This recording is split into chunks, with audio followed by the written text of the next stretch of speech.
민수기 11장과 12장은 이스라엘 백성들이 광야 여정 가운데서 불평한 사건들을 말해주고 있습니다.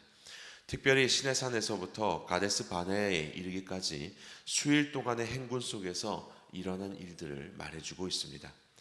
12장이 모세의 측근이었던 지도층에서 일어난 불평과 내분을 보여주는 것이라면, 본문이 속한 11장은 일반 백성에게서 일어난 불평 사건을 말씀해주고 있습니다.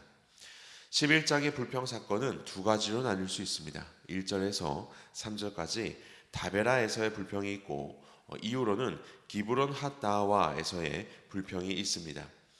다베라에서의 불평은 아주 간단하게만 언급되고 있습니다. 다베라라고 하는 그렇게 명명된 지역이 정확히 어디인지도 알 수 없고, 백성들이 도대체 왜 불평했는지도 명확하지 않습니다. 사실 불평의 장소가 어디인지, 불평의 내용이 무엇이냐, 그것은 그렇게 중요한 것은 아닙니다. 이제 막 시내산을 떠나면서 희망의 부푼 여정을 시작하기가 무섭게 광야에서의 어려운 환경을 만나자 하나님께 불평을 하는 그 자체, 바로 그 자체가 사람의 연약함과 악함을 보여주고 있습니다. 본문에서 나타난 하나님은 어떤 분이십니까? 진노하심으로 응답하시는 하나님이십니다.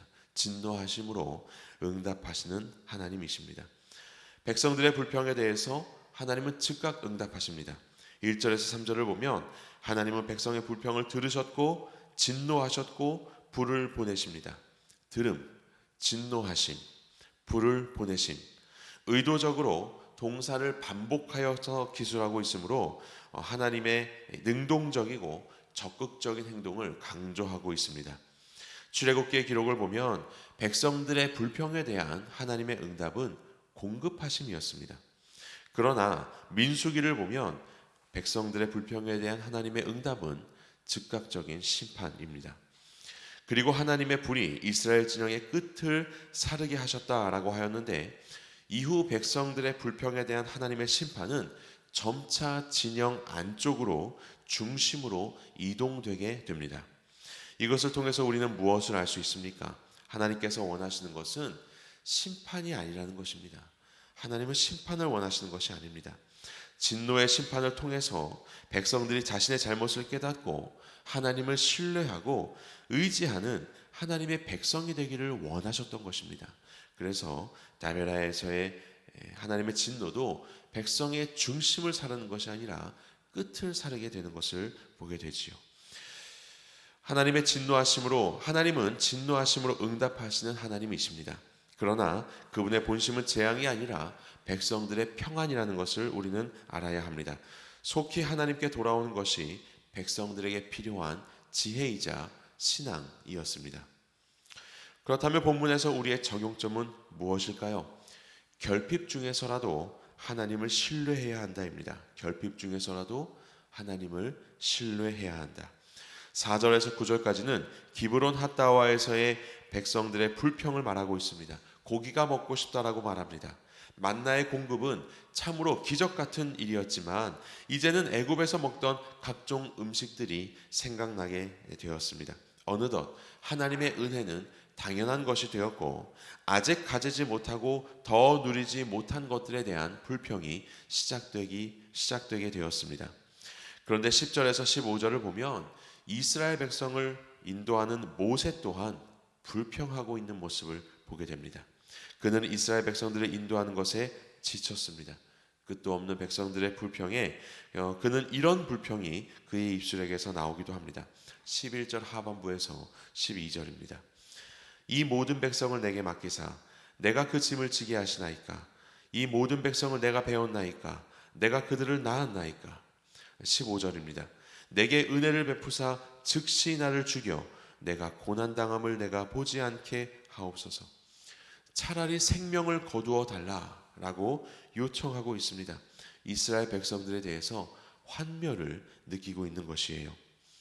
하나님은 이스라엘 백성들의 불평뿐만 아니라 모세의 불평에 대해서도 응답하셔야 했습니다. 사실 이 백성을 지금까지 인도해낸 것은 모세가 아니라 하나님이십니다. 이들의 길을 불과 구름 기둥으로 인도하시고 만나를 내려서 먹여주시고 광야에서 물을 내어서 먹여주신 분도 하나님이십니다. 모든 결핍 속에서 그것을 채워주신 분은 하나님이셨습니다. 모세가 불평하고 있는 지도력의 부재도 그 지도력을 채우시는 분은 하나님이십니다. 하나님은 공급하심으로 자신을 의지하게 하시지만 때로는 결핍하게 하심으로 하나님을 의지하게도 하시는 분이십니다. 그것이 없어도 하나님을 신뢰할 수 있느냐, 이것을 물으시고 계시는 것입니다. 하나님은 오늘날 우리에게도 말씀하십니다. 너는 너의 삶의 필요를 채워주는 나를 신뢰하느냐? 그렇다면 너의 필요를 채워주지 않아도 나를 신뢰할 수 있겠느냐? 내가 신뢰하는 것은 내가 필요한 것을, 내가 필요하다고 느끼는 대상을 신뢰하는 것이냐, 아니면 모든 것을 주관하는 나를 신뢰하는 것이냐? 나의 삶에 결핍이 있을 때, 그때는 하나님을 찾고 의지할 때입니다. 그렇지만 그 결핍을 채워주지 않으신다면 그때야말로 나의 신뢰의 대상은 하나님뿐이심을 증명할 기회입니다. 결핍 중에서라도 하나님을 신뢰하시기 바랍니다. 광야의 여정과도 같은 오늘의 걸음입니다. 하나님은 지금까지 우리를 인도하셨습니다. 우리를 위해서 사랑하는 아들을 보내주신 주님께서 무엇을 우리의 삶에 아끼시겠습니까? 하나님이 나의 삶에 결핍을 허락하신다면 그 결핍 또한 귀한 선물임을 알아야 할 것입니다. 우리의 삶을 재앙이 아니라 평안으로 채우시기 원하시는 하나님을 더욱더 신뢰하는 오늘이 되시기를 주님의 이름으로 축원합니다.